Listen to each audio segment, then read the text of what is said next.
Here we go.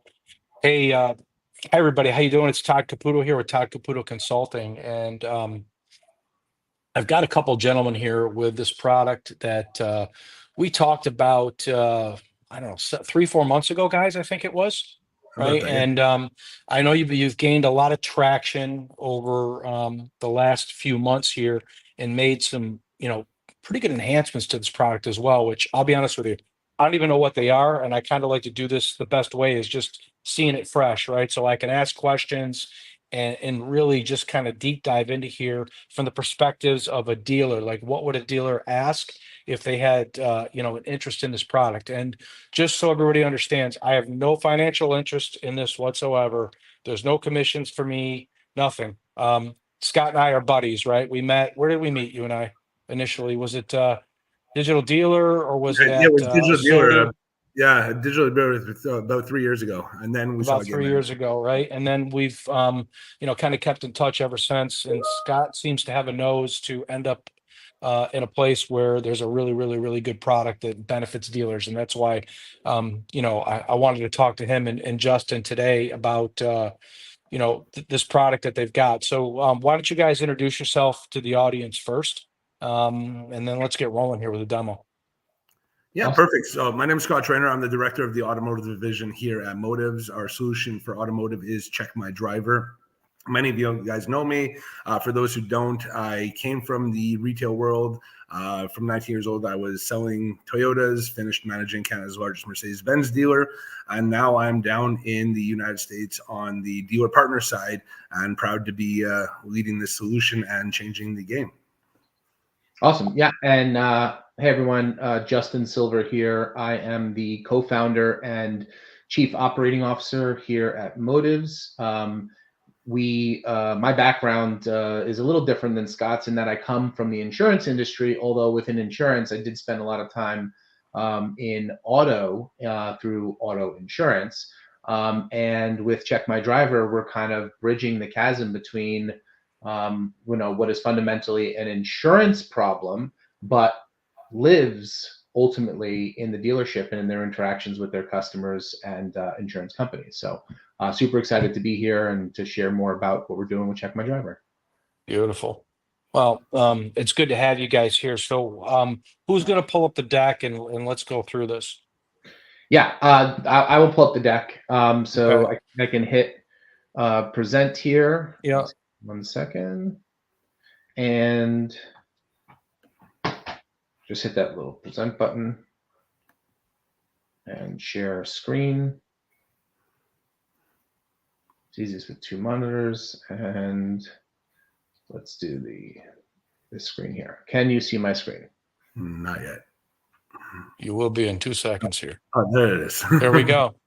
Okay. All right. So I know some of you may have not seen this before, but so we wanted to kind of start from the beginning here. So Check My Driver, its main proposition originated from an insurance verification problem statement. And insurance verification occurs all throughout automotive, and more as we've been working with our customers and through the industry, we're recognizing where that there are so many different places where insurance verification can exist. So all the way from top of the funnel to from a sales process standpoint, and all the way to the back from a service standpoint from a loaner or a rental car. And so one of the big updates that we've done as we've been looking at how do we remove friction, both from the consumer and for the dealers, we have made some enhancements to the product, which we'll talk about. But ultimately, the process is as easy as 1, 2, 3 to do insurance verification for your customers.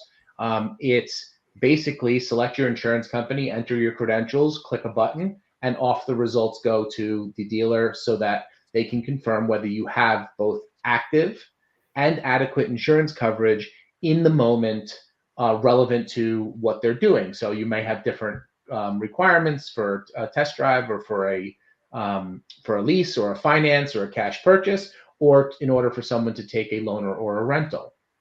And so Justin, like, so by department, right? For those in the audience that are like, wait a minute, where in the service department would I need this, or where in sales? So you mentioned in service. If I'm a service advisor, service manager, service director, and I've got loaner cars, which pretty much every dealership does, or they have their own separate rental car agency or Yeah. company at the store that is still owned by the dealer or dealer group, they're going to be quote unquote renting a car or loaning a car to a customer, and we don't give a customer a car without insurance. This serves that purpose, right? Exactly. Yep. Or a body shop. Yeah. Anytime someone would ask a customer to present their insurance card, this fits. And the big driver that we talked about last time, that really kind of started driving awareness in the dealership world, was the FTC requirement that came out a while back around being able to safeguard customer information. And so the process end to end is completely and digitally secured and takes all the paper out of the mix, the photocopies, the scans. It takes the snapping a photo on a phone and having that information sitting within the sales team's cell phones. Each one of those violations in each instance is over $56,000 of an FTC fine. And so basically, to your question, anywhere that you would have historically said, show me your ID card, that's where we exist. Yeah, and I can tell you what, like from a service advisor standpoint, or even someone working at the counter, there's certain times of the day where it's real busy, right? Where you've got a lot of people that are going into cars. So I would think that this probably speeds up that process and makes it more efficient. Is that kind of the why you created this?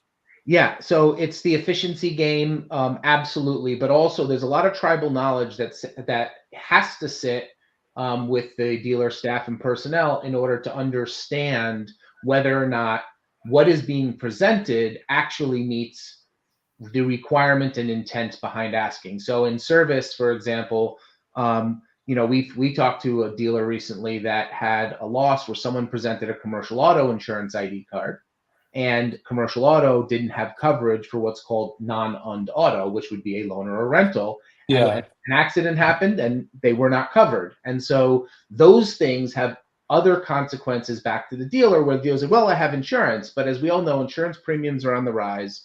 And using your insurance as a reason to not do things well is not an excuse, and ultimately will have financial consequences, because your premiums will go up, insurance companies could drop you or non-renew, or worse, not pay the claim, quite frankly, should one arise. And so the solution not only helps the security and the friction or the speed of those process, but also actually does the analysis of the insurance information and basically gives you a disposition: red, green, yellow. You good? You not? What's wrong? And then allows you to effectively make a decision.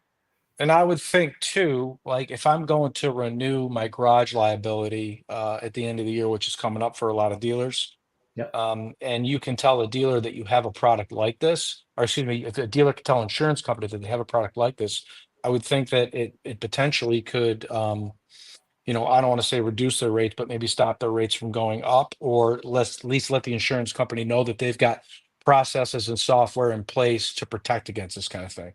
Absolutely. So spot on. I mean, that's kind of, it's one of those, I'm glad you brought that up, because it's one of those interesting things that, it hasn't, it's like the FTC are they levying the fines yet? Are they cracking down? Not yet, but will they? Probably. And at some point they may make some examples. They, certainly data breaches. We've definitely all heard about, some of the cyber attacks and data breaches. They're real. And as they start coming, these protections are being put in place for a reason. Same thing's happening in insurance. There's a trend where insurance companies are starting to recognize that dealers aren't following the practice. Maybe, at the desk, they're presenting an ID card, but they're not calling the insurance company.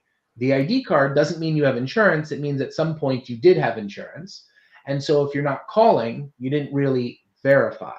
And so the document's not enough.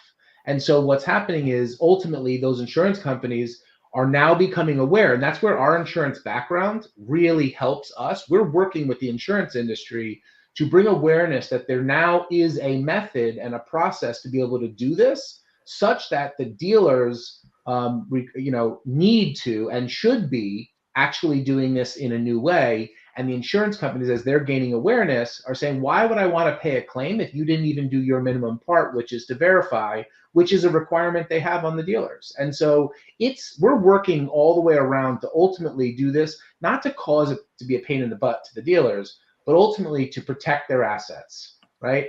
And that's why they have insurance, and they want to make sure that they get paid. And the insurance companies want to pay for situations where they should pay, but they don't want to pay for situations where people are, could have taken some safeguards or what others call risk management approaches. It's like putting the wet floor sign out, after you mop, right? If you didn't put it out and someone slips and falls, insurance company is going to say they don't want to pay, right? So it's a similar kind of thought process behind what we're doing here. Makes sense completely. Yeah. So right, Todd, there's one thing that I did want to hit on that you mentioned before about the friction, and that's what you see on that first step of this process. So think about an appointment that you make to come into a dealer, or you arrive and you didn't make an appointment and you just show up on the lot, or you show up in service. This QR code that you're seeing there and the links that we've created in the front end of the process is part of our new enhancements. And the reason we did that is, and we are working with companies like Bowtie and others from an outsourced BDC standpoint, and some of our dealer customers to implement this QR code into communications for people before they arrive. Hey, before you arrive, did you know you could save time and safeguard your information by just simply scanning this QR code? Scan this QR code and make sure that we know who you are and we can validate that. And make sure that your insurance information is accurate rather than waiting, with your sales rep calling the insurance company or in the F&I box or the service rep at the counter. Exactly. So if I got a service appointment set for 2 o'clock on a Thursday, I'm going to get an email or a text message with a link to a QR code. I'm going to scan the QR code, go through this process, which you're going to explain to us. Yeah. So when I show up at the dealership, whether it's for to get a loaner car for service or I'm coming in for a test drive on a car, this speeds up time, and time is everything, especially at certain times of the day at a car dealership when it's busy, and also ensures processes it's followed every single way. It's done the same way every single time. Absolutely. And, from, again, different dealers are at different stages of the evolution, but as you try to do more and more online before you come, or an e-retailing scenario where you're trying to close those deals online and get the customer to just come in and do as little as possible so they can take their keys and go, this really helps. If there are issues with insurance that need to be rectified, that they're not having to sit in the dealership and associating that issue with your dealership process. That is totally big. Agree. It's huge. I mean, we keep asking everyone, what's left once they buy online and then they come in? And besides signing the paperwork, the number one answer we get from people is handling the insurance situation. That all can be taken care of in advance. Makes sense to me completely. So before we get into the demonstration, there's one other piece of information that I wanted to share with you here, and that is, let me just click here, is that from the last time that we spoke with everyone, for people who have watched, we've done a couple other things.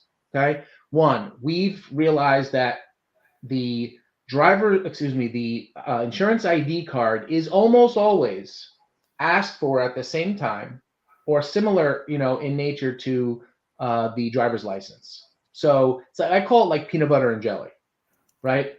Driver's license and insurance, please. In the front of the house in sales, insurance is sometimes not asked for at the same time today because of the friction and the time that it takes to actually go through the verification. But if it can be done simply and securely and, remove all the work from the dealership, then they can come back together in those places where they've been separated, right? And I'll tell you another thing too. In a lot of cases, like I can remember from back in the days when I was a dealer, and I used to sell a lot of cars to people, right? Like I sold cars to people on the floor if I had to. A lot of times, people don't have their insurance card. Yeah, they don't know who's my insurance company. I don't even remember. I don't know where the card is. They don't have the insurance card. They don't have the registration. they just sometimes they don't. I mean, they know the insurance company is typically, but they don't have the policy number, and that all takes time. So yeah, I totally understand where you're coming from, but that's Yeah. you're right. So we've incorporated, and you'll see this in the demo, we've incorporated into the product the ID capture, so you can simply, safely, and securely capture the driver's license, make sure that it is authentic first and foremost. They are who they say they are.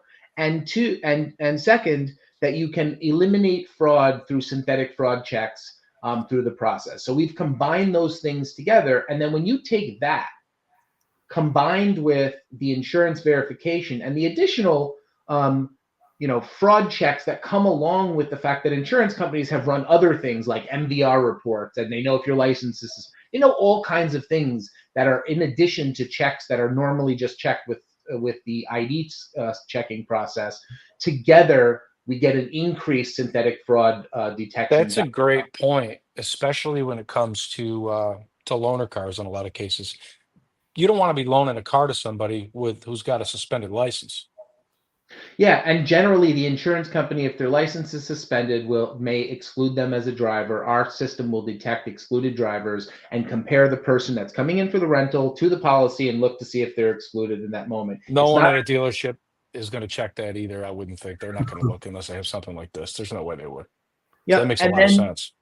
And then the other thing that we've done is in talking with our dealers, we've been realizing that the data we're capturing to actually do the coverage analysis is giving us a lot of information that is highly valuable in the dealer world. So as we talk about, offering our solution, and dealerships, they don't want to spend money or spend money differently and going through all that process. And what we've decided to do is figure out, how do we derive and drive more value to the dealership by virtue of just doing the process without charging necessarily any more money. And so some of the things, that's where you see on this slide what's called driver insights. So Scott, I don't know if you want to take a quick moment, but Scott's really been uncovering and working with our dealers on how we can unlock that value. Yeah, thanks, Justin. So driver's insights was obviously something that I held close to my heart coming from the retail world. Is nowadays the data is king. I think we all know that, whether it comes time to sales, service, acquisition, the more we can get in real-time data, the more we can make actionable decisions. So by implementing this, as Justin said, in the process and making it part of the process, we're pulling all this additional information about the guest's full profile and their household. So certain dealers are now implementing this in their digital retail platform. Some of them are using it in the lead enhancement. So making it an optional field for the customer to verify their insurance while they are submitting a lead to the dealers. Others are doing it, the process in the store. And what that's bringing forward as information is obviously the guest's information, their first, last name, the VIN, the year, make, model of their vehicle, as well as their whole household profile. Without having to ask them all that information, you now have that up front. You can now value their trade-in different, you can work a deal different, or you can use this data in terms of marketing. I know acquisition's a big thing right now in the market, and how do we acquire more vehicles private party instead of going to the auctions?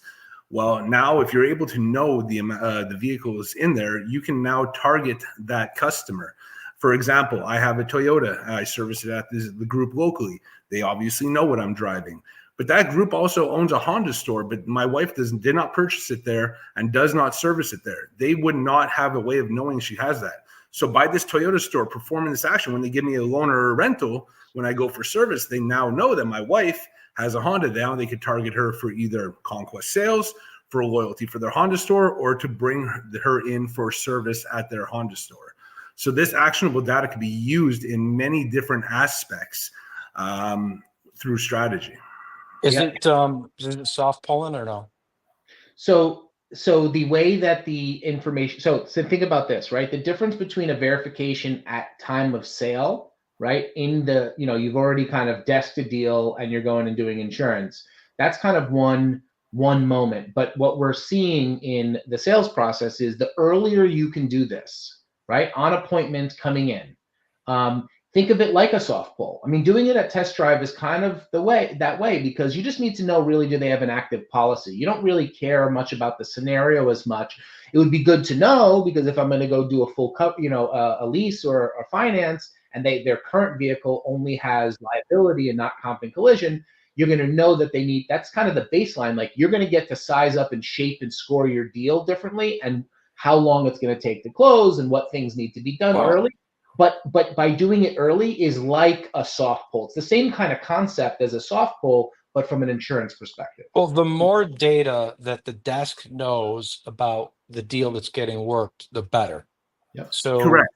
And one of the areas where a lot of dealers, have opportunity, I think, is when people get qualified, right? When they walk in the door to get qualified, or even when they fill out a form online, qualifying customers is to the benefit of the dealer and the people working deals, but it's also to the benefit of a customer too at the end of the day, right? Because if the better you can qualify them, the more efficient you can make the sales process when they're at the dealership, just less friction and save people time, which is really at the end of the day what consumers want. People It's don't also like hang. yeah. Sorry, it's People already don't- also facilitating deals where sometimes different OEMs have different. We saw it in a scenario recently where an OEM had a Conquest Cash if there was another brand in that household. That's a good point. So by knowing this ahead of time, you're able to structure that deal differently. That customer might not have brought to light that they had this vehicle. The salesperson might not have asked. However, now you're able to use this data to structure your deal and hopefully make it. So what data specifically does Driver Insights provide, and how does it provide it? Does it show up on a dashboard once somebody scans a QR code? How does it work? Yeah, so great question. So a couple things. One, what's included in there is all drivers in the household and their profile. So their name, their date of birth, and some other profiles about them, generally about the insured, whether they're married or single, things like that.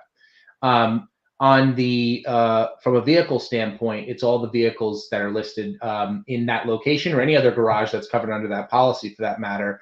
The year, make, model, VIN, the coverages of those vehicles, and not for nothing, the current premium. So when you're thinking about structuring your deal, you're also knowing what they're paying for their insurance, because as we all know, wow, that's great. The total cost to the consumer around the decision is the car payment and the insurance payment equal what I got to outlay. And so now you bring that all forward. And so the next question you asked is, how are we surfacing that? Well, part of our goal is to begin to surface that and work with the CRMs and the DMS system providers to be able to bring that all the way through to the systems they work in today. However, many of them don't have the ability to take that data in and weaponize it in the way that we're talking about in these use cases. So what we're doing is bringing that information, to your point, in the dashboard inside the Motives application,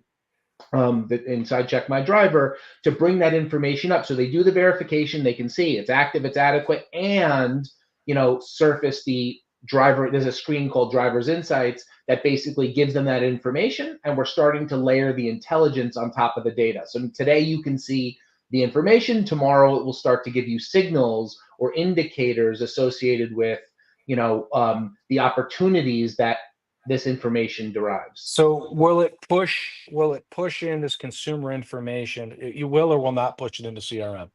It can. We haven't done that yet. We're working on with different providers to push that into the CRM. But today the data does go back into some DMS systems. Yeah, that was my next question with DMS. New concept. It was a completely new concept for them. They did not have fields built. Now they've all become excited with what we brought forward, so they're building it to adopt it. The DMSs, though, most of the DMSs, they've got these fields for policy numbers and deductibles, right? And that's just stuff that's got to get keyed in. So, like from an efficiency standpoint, whoever's building the deal out, if this information can push directly into DMS, that's just less keystrokes for people. It's going to save people a little bit of time. Plus, you're not going to get mistakes, right? You're not going to get somebody, keying in a B when there should have been an N because they didn't key it in properly in the keyboard.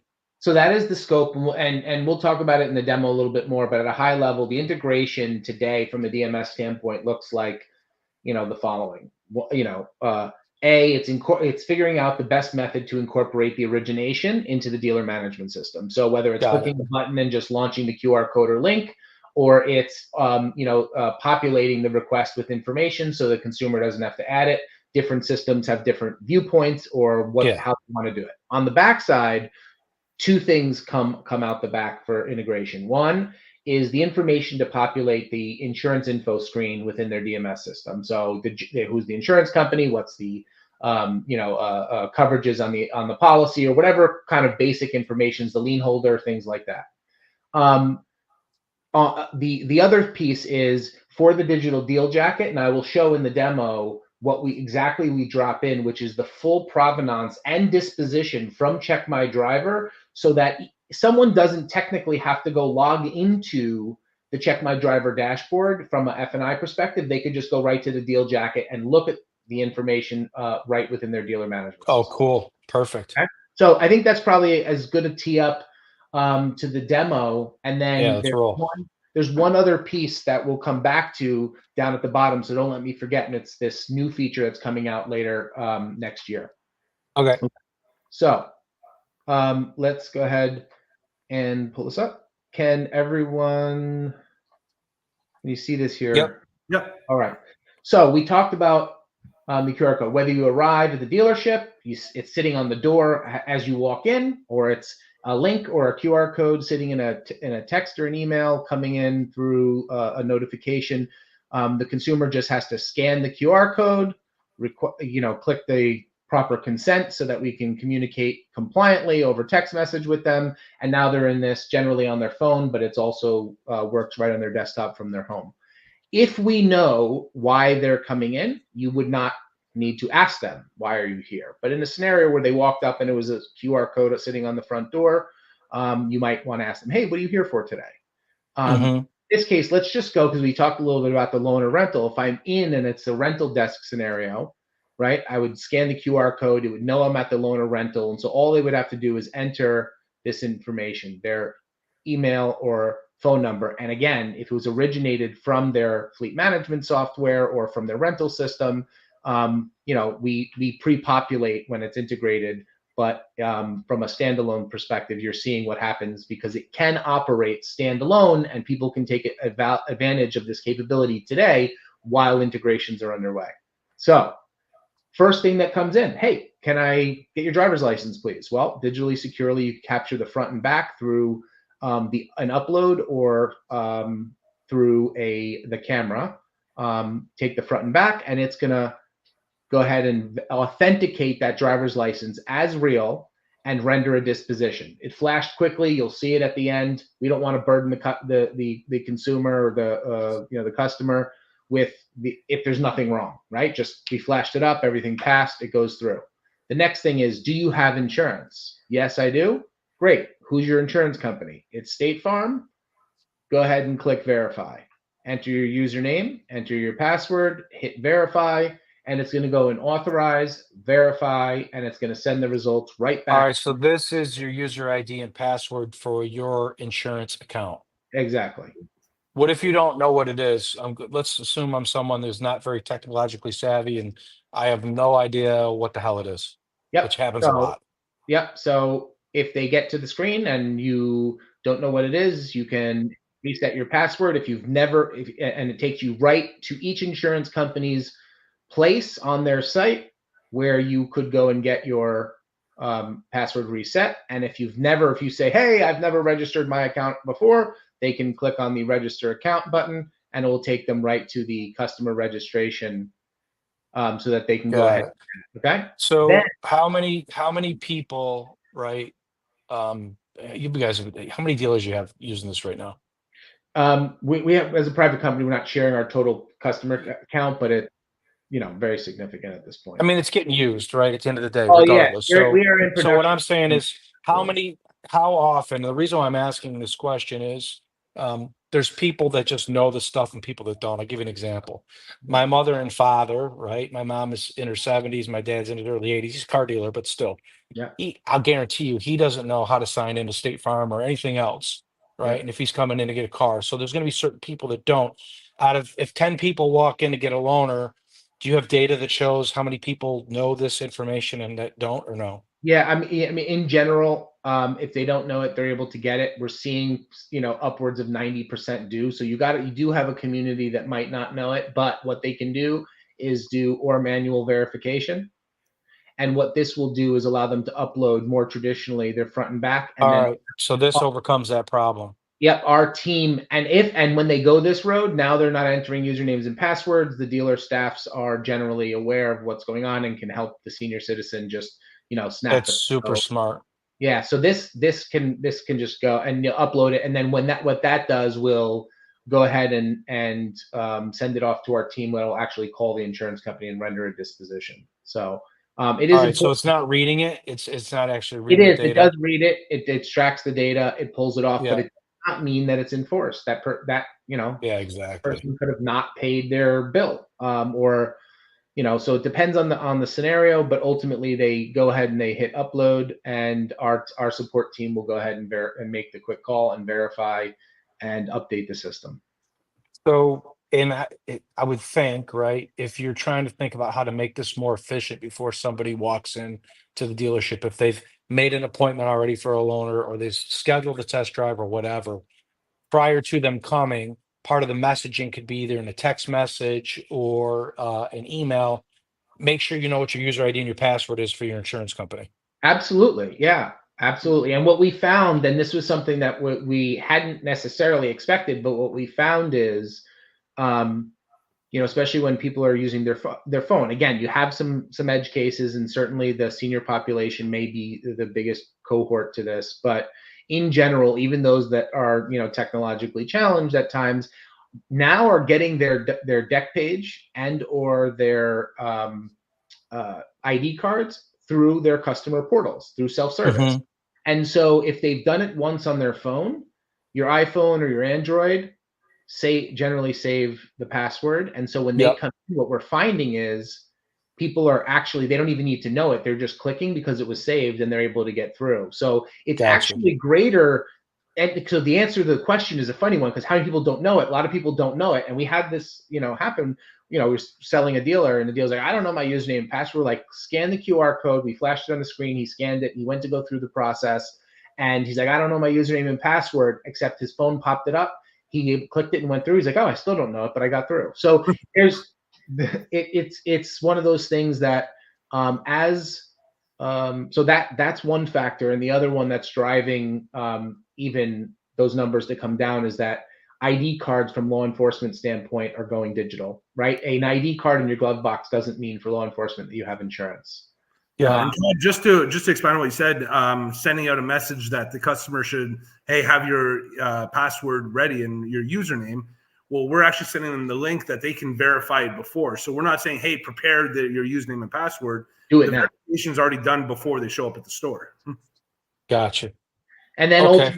ultimately you get to this dashboard, and this is where they can see all the verifications and whatnot. And then ultimately, if we come into the verification, all the results are here. Should they want to see it or need to go back for audit purposes, including all the checks that were done, including the specific coverage amounts if the situation required. I know my dealership says if the car is older than 2018, we require to make sure you have 100, 300 minimum liability limits that on a rental, especially in some of the brands like BMW, Mercedes, things like that, where the value of the loaner can be great. And so they want to as a dealer, when you're doing, if they choose to sign up and use your product, they set up this stuff.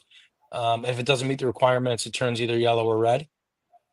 Yes, it turns yellow or red. And so what ultimately you get is, just to show you back what you see and gets dropped in the dealer management system is the traffic lights right at the top. Very simple: active, adequate, passed, license status real, and the identifraud, it's passed or it has a warning. And then, so if they're in the dashboard, they can see all this. But if they're working in their DMS, right? You come in, oh, the verification, here's the detail. I can see what's going on. It's active. And if it was yellow, I want to come to the details. I would come in and I could see exactly what goes on. And then what we're doing now, right now, is to enhance these bubbles with a hover over that will tell you exactly if it's a warning. And in this case, it's not a warning, but will tell you exactly what's wrong. So hang on a second, the VIN doesn't match, or the coverage. Hey, you're required to have this, and you only have that. So we're starting to put English language behind the dispositions of inadequacies or issues that arise. Makes sense to me. Okay? And then ultimately, I think I mentioned before, you see for the license, here's the results back. They flashed quickly in the screen, but the dealer gets, passed, and the verification of the information. Okay, so that's what comes up, but also what returns back is all the documents. So I'll show you. I'm going to flip back to the environment here in the system and show you that they all exist. The policy document is there. We know in the future, folks will go away. They won't need to have it with our system. But if they want it, and for what I call provenance, right, proof, the actual policy document came back. So the ID cards, which means that the customer didn't have to send this to you or get it. It was given to you by the insurance company through us. Mm-hmm. Okay, so it all gets shared, all of that detailed information. Okay, makes sense completely. So the this one, Scott. Yep. So the other thing here that we talked about was the driver insights, and so you can start to see us expose the driver insights associated with that information. And we have a ton more data that we're working to start to expose, but here's all the vehicles in the household, their VIN, their year, make, model, trim, the drivers, their age, so forth and so on. If they have, and you're getting this because you got access to their insurance portal. Exactly. And while your eyes might glaze over if you were to click this button, just for downloading purposes, if someone wanted it, or for, there's an API call for DMSs and CRMs to get it. But ultimately what it comes up is all the data that's behind it that can be dropped right into the system for integration. All the data, not just what's going up on this screen. Okay. Mm-hmm. So what I'd like to, unless there's any other questions, what I'd like to come back to is this insurance rate notifications, what's coming in the roadmap. Yeah. Okay. So again, we talked about insurance verification is the center of what we do. It's the foundation and central pillar. But we got peanut butter and jelly with the driver's license. We've got additional value through driver's insights to help dealership operations and marketing efforts to drive additional revenue and income. But we also have customer loyalty and customer stickiness. And so dealers who care about their customers are always looking for ways to build connections with them, trust, value, and for them to keep coming back. So what we're coming out with in late Q1 is what we're calling insurance rate notifications. We know who the insurance company is for each customer that comes in. We know who their insurance is with, and we know what they're paying. And what we're able to do is actually monitor the rate filings from the insurance companies. They have to do that well in advance of it ever being affected by, you feeling the effect of it in your policy. We know where you live and where the zip code is. And so we're able to monitor those filings and say you have Geico, and we know next March Geico is going to hit your policy or people in your demographic area with a rate increase of say 10, 15%, 20%. Which has been pretty common the last 12 to 24 months. Wouldn't you want to know the second that filing went in? And by the way, when it's going to take effect. So if you right now could go ahead and buy, even with the same insurance company, and re-up in January or February before March with Geico for another 6 months, you could do that, and then you could save yourself that time on that premium, or you could go look for another insurance company that would give you better rates. So what does that mean for the dealer? I'm looking out for you, right? I understand that your payment is the sum of these parts, and I've got this piece that I'm going to continue to look out for your on your best interest and notify you if there's something coming down the pike that could impact you and drive you to give you the signal that you could go ahead and potentially save by exploring insurance options. So isn't there a couple different vendors right now that allow a dealer to sell insurance, automobile insurance in the dealership and shop around and shop the markets? I think one of them is called Poly. Yeah, You ever heard of so yeah, Poly? yes. Wouldn't some integration with Poly or something like that make some kind of sense here? Yeah, I mean, look, at the end of the day, we have partners that's not Poly. We have partners on the backside of this that provide marketplaces for people to go and procure that insurance. But at the end of the day, customers have choice, whether it's a Yeah. relationship that the dealer has existing with someone or the person's current insurance provider. It could be their State Farm agent, it could be, their Allstate agent, it could be an independent agent. At the end of the day, our intention behind this is to provide value to the customer and to let the dealer get the credit for that value, right? And ultimately, where the customer goes, they have choice. So we don't want to Yeah. compete with our dealers' relationships, any ancillary incomes that they may get through those relationships. That's not our business. Our business is verification and then exposing, as a result, what can I weaponize the dealership with by not just by virtue of getting them to do this process early and often where it makes sense for them. Because, if you think about top of the funnel on loaners, a lot of people are not verifying insurance at loaners, but they should. And they recognize maybe that it's a good idea, and some do. But how do we drive enough value?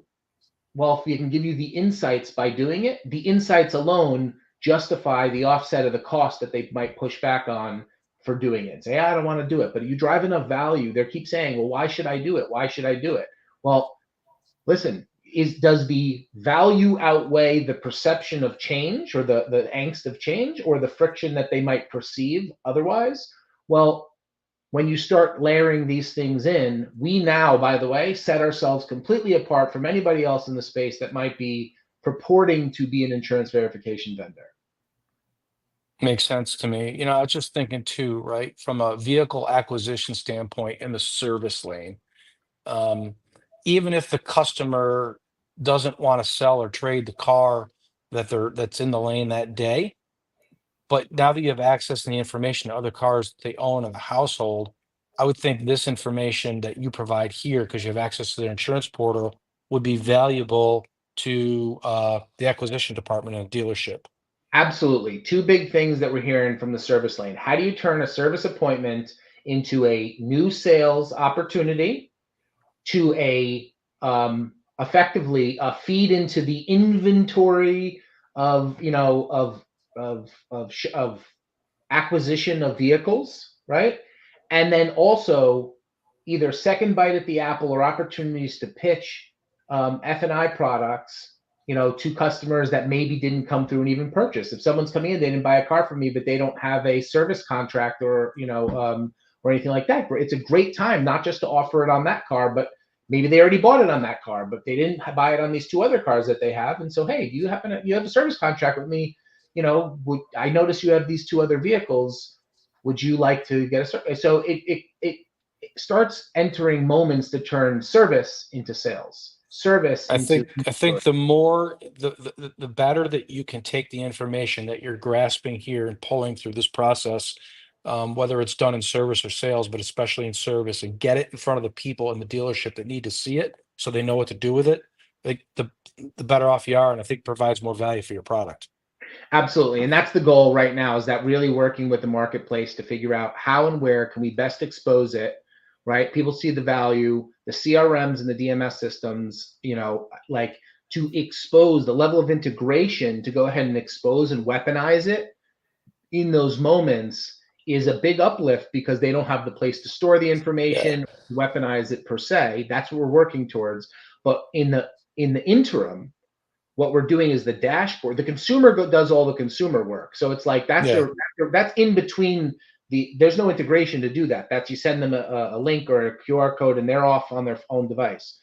But the dashboard that we shared is the launch pad for all of those. So when the results come back until the DMSs and CRMs, that dashboard is a place that they could sit in, and when the results come in into that queue, they could go ahead and click. And I've been trying to come up with some funny names for internally for for these things for them. But ultimately, how do you take that insights and turn it to action? So now we're exposing the insights. The next evolution of that is action. So how do we weaponize it? So in the moment when we know what they're doing and we see the data, can we actually tell them? So it's like very prescriptive. Hey, Scott's in for service. A little script could pop up. We'd realize Scott's in for service. We recognize he has these 2 other cars. You should ask him about if he's interested in talking to someone about a service contract, et cetera. And so we're working with or selling one of those cars or trading one of them in. Or selling or trading one in, whatever it might be. Here are some next best actions you might take. Introduce them to someone inside, or while they're sitting in the waiting room, someone can approach them and have a conversation. There's a lot of different possibilities where this data could go, especially for marketing purposes. Like if you had integration with an outsell, or there's a lot. I'm just thinking of some of these other vendors that would value having some of this data. There's a lot of possibilities. So let me ask you a couple questions. Number one, what kind of feedback are you getting from dealers that are using this so far? Good and bad, right? Yeah. I want to hear the real story. Yeah. So on the good side, we're getting lots of good feedback from the dealers in terms of the process. Super simple and easy for the customers to use. I mean, you hit on some of the stuff around some of the username and login stuff. We've done a lot of advancements to help really improve that process. As you saw, those buttons, they weren't there the last time either. To reset and so we're taking that feedback continually. And I'll just say that the majority of our roadmap right now, besides some of those innovation things, are on, and those things are even derived from the feedback that we're getting from our customers. So on the good side, we're hearing, hey, you're listening to us, you're making the enhancements that we're looking for. On the bad side, we don't have enough dealer, DMS integrations and CRM integrations. And so, I think that's one of those things that people want more integrations. They want it to exist where they currently do their work. Makes sense. And that's probably one of the big things. We've heard some things around, again, we get pushback just originally based on some of the economics. And so especially for large scales, the numbers just start looking bigger, even though in the smaller dealerships, they're not pushing back on the price, because the numbers are small at a small scale. On a big scale, they become big. And so, making commitments, which could help us drive down the economics, is not something that they're ready to do, because this is new in the space.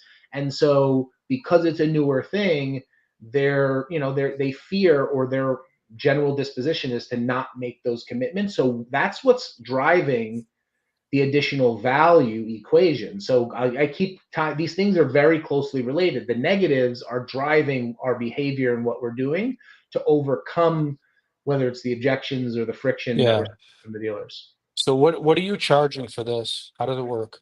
Yeah, I mean, look, list price on this is not published anywhere, but there are packages that. What did you say? It got cut off. How much?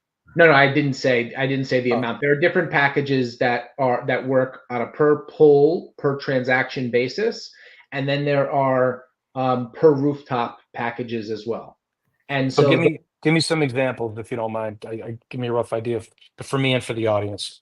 Yeah. So at a high level, basically pricing starts at $2.25 per pull, and then at scale comes down. And could go. I really don't want to drive to what the bottom price, because it really depends on the situation and the use case. But ultimately, with commitments and with scale, the price can come significantly down from there. And that's kind of generically. And then when you layer on the ID verification and whatnot, there's an additional charge for the ID verification. So I would think it could get expensive, but you could probably offset it in a way, especially with rental cars, just by charging for it. Yeah. So and that's why what I was getting at is, so there are different scenarios where things are offset, and we're working through those models in the industry where the driver's insights and the data and whatever else. So how it gets categorized and ultimately recognized and presented to the dealers is something that we are working through. Is there value in the data? And do we say, hey, you want the driver insights? Well, the verification cost X and the plus the insights cost Y. You don't get that if whatever I can Yeah. lower the price, but you don't get some, and I don't want to go that way. I'd rather sit there and say, hey, this is my price and I'm working to justify, the value in the cases where it isn't. But I'll tell you, in many places, we're not seeing tremendous pushback. It's just at scale, they view the number as getting large. And so our counter is make commitments with us, partner with us, and then we can go ahead and we can work that through. But everyone wants, they want the pricing for scale without making the commitments of today. And so we're continuing to struggle with that because car dealers, what do you expect? I know, but like we scale just like them. We scale. I'd be asking the same thing. Yeah, when we scale when they scale, right? And so I'm able to offer it to them because my costs go down as their usage goes up. So, well, the way I look at this, right, if depending on where you're located and how big your rental fleet is, especially like this is a huge liability, I think, for really you're renting a lot more cars each day if you've got a big operation and fixed than you probably are with test drives, right? I would think. I think, and there's a lot of liability when it comes to renting a car to somebody. There just is. yeah, Whether it's a loaner or not, it doesn't make any difference, right? There's a lot of liability there. And the same with test drives too, depending on the kind of market that you're in. right. And it just when you're selling a person a car, the time that you save. So I could see how you could, you can justify the cost. Yeah, I definitely could, even if it yeah. gets a little bit pricey. The last time we talked, the price was significantly higher. We've brought the price way down. We're seeing adoption in the marketplace by it. We do believe that there's acceleration in the market by being able to continue to drive that down. But I'd rather not drive price down. I'd rather add more value, right? Mhm. Because a price issue, is fighting price. Everyone, no matter what the price is, and we've just seen it, whatever price the price is, ultimately someone's going to sit there and say that's the basis, and therefore their first inclination is it should be lower. No matter what price you sell me when you offer me a car, guess what I'm going to do? I'm going to negotiate lower. And if I tell you, come to me with the best price, let's just skip all the hoopla, never do you do that. You always come back with a price. And so, it's one of those things that like that's not our first inclination, is to go and lower the price. Obviously, we want to work with our customers to make sure that the value exchange is fair and equitable, and that for the use case and their dealership, that we have a fair exchange. And so what I'll tell you is, for anyone out there, that regardless if you agree or disagree with what list price is, talk to us. Like, let's understand your use case, because in the sales process in F&I, what is it worth to save someone 30 minutes of pain sitting and waiting during the F&I process, or when they come into the last thing they got to do is just sign their paper, and now they don't have to wait for you to verify insurance? What is it worth to not have your title and registration person get a kickback from the titling software because the insurance had lapsed, or was canceled? What does it mean for your insurance equation? What does it mean to get this data that we're going to provide and weaponize for you? What is it? Let's talk about those things. Someone might say, I don't care about the data. Well, okay, fine. Well, I can take away the data, and maybe then the price can come down if I take away the data, so forth and so on. Yeah. So there's all kinds of ways to skin the cat to right size it. But, we've got to start somewhere. And, it's like in a dealer. You don't just start discounting for no reason. Hey, maybe a lower trim package might fit your budget better. Do you have clients outside of auto, like power sports, motorcycles, boats? Are you in any of those kind of industries, or strictly car dealerships for this? Well, so it's not strictly car dealerships. But what I will say is, we have a whole business in property. So when you rent an apartment, we do the exact same thing for renters insurance, because landlords and property managers have to have the same issue. And that's a separate business. It is a separate line of business because the insurance is property. But in automotive, there are other places that this is starting to experience. So think about, we do a lot in the buy here, pay here segment. So they are, independent dealerships, and then they monitor because they're their own lender. And Yeah, so they that's need to monitor. right. So that's bringing us into auto finance and auto loan servicing. So we have that, and then we do have, I'll say in our pipeline, not in our existing customers, we have things like RV and other types of deals where Gotcha. we're starting to get into, motorcycles, things like that. But right now, Gotcha. predominantly is, things you would buy from a traditional, it's got four wheels ish, Yeah, for sure. So one more question before we finish up here. For the investor community out there, right? Like the Steve Greenfields of the world and people like that. Are you out looking to raise money? Have you done anything like that? Or is that not something that you need to do right now? Or like just fill me in on that. Yeah. So at the moment, I mean, I think it's, out in the public. We did an initial, seed round capital. We're pre-series A, from a company. We're completely privately held. And at the moment, we're not out publicly seeking additional capital. But that's not to say in the future that we're not open to it. If there's folks that are interested in talking to us about strategic investments or opportunities, I'd say we're always open to interesting conversations about interesting things. So, feel free to reach out. But at the moment, we're not running an active process. Gotcha. So if you could one of you or both of you put your contact information up on the screen for viewers to see it? Or if not, we can just, I think there's a way that you can type comments on the screen down below here. I'm not 'Cause sure. I just want to get that up for people in case they want to reach out to you after they see this. Scott, you go ahead. Yeah, I'm only seeing viewer comments. To the right of it is comments, Scott. No, that would be Oh, the viewer comments. maybe we can, when you post it out live. I mean, I'll just share. Maybe we'll just give a quick plug verbally for the time being. Yeah, sure. Why don't you do that if that's okay? Yeah. So Justin Silver. By the way, my contact information is on our website at www.modives.com. My direct email is jsilver, like the metal, at motives.com.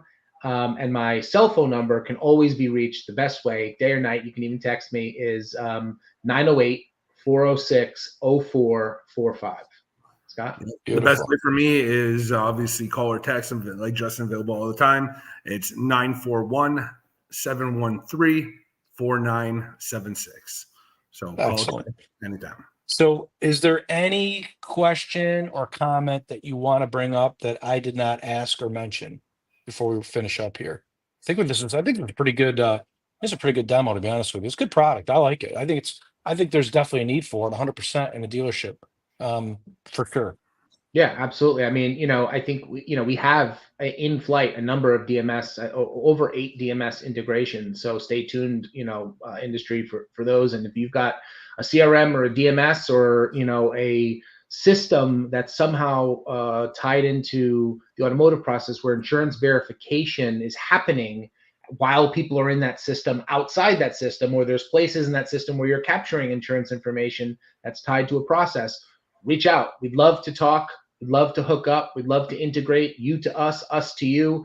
We've got we didn't mention it before, but we've got what's called the Check My API, which on our website is also there on our integrations page. And a big piece, I don't know, I think I've mentioned this before and folks are like, I don't know what that means, but I'll tell you what it means. I'll define it. But we just received our SOC 2 Type 2 certification. And for those that don't know what that means and why you should care. Including me. I don't know what the hell that means. Yeah, I'm going to tell you. It's basically why you should care is all the data that moves through in and out of our system between DMSs and CRMs and us and all the way back between the customer and us is digitally safe and secure, encrypted with the highest levels of security, all the way through front to back, from beginning to end, which meets the FTC safeguards requirements. And so you can, from your insurance process, completely eliminate all risk and exposure associated with insurance verification by utilizing our system. And that certification is the stamp that companies should look for in a vendor to make sure that they are taking security seriously, and a third party has gone through the process. It's a long process. It's super detailed to go through this process, but you should care. We care about your data and your customers' data. So should you, and therefore you should expect that. I would care. I would care. I want to make sure that my insurance provider knows it too. Whoever's got my garage liability needs to know. 100%. Yeah. Are you guys going to be at NADA or no? Yeah, absolutely. We'll be at NADA, Okay. yes. Are we boothing it or no booth? We are still working through at this moment. We're not having a booth, but we are planning some cool event things, and actually teaming with our partners. And so that's one of the decisions behind it. I'd be curious to get anyone's thoughts or feedback on it. But at the stage where we're at and what we're doing, we have partners that are there, and we want to give them love and help support them in their evangelical efforts. And so our goal is to spend time with our various partners, helping them, talk about insurance verification. Cool. Beautiful. Well, it's great talking to you guys. I appreciate your time today. I hope for the audience, this was helpful for them as well. I know this was, I learned something today, that's for sure. I think this is a valuable product, and I would love to, again, do a check-in in the future to see, how you guys are progressing with this product, because I think there's definitely a need for it. For Love sure. your comments. Thanks love a your lot. perspective. Thanks for having us. Thank you. Absolutely. Thanks, you guys. Take Okay, it back. take care.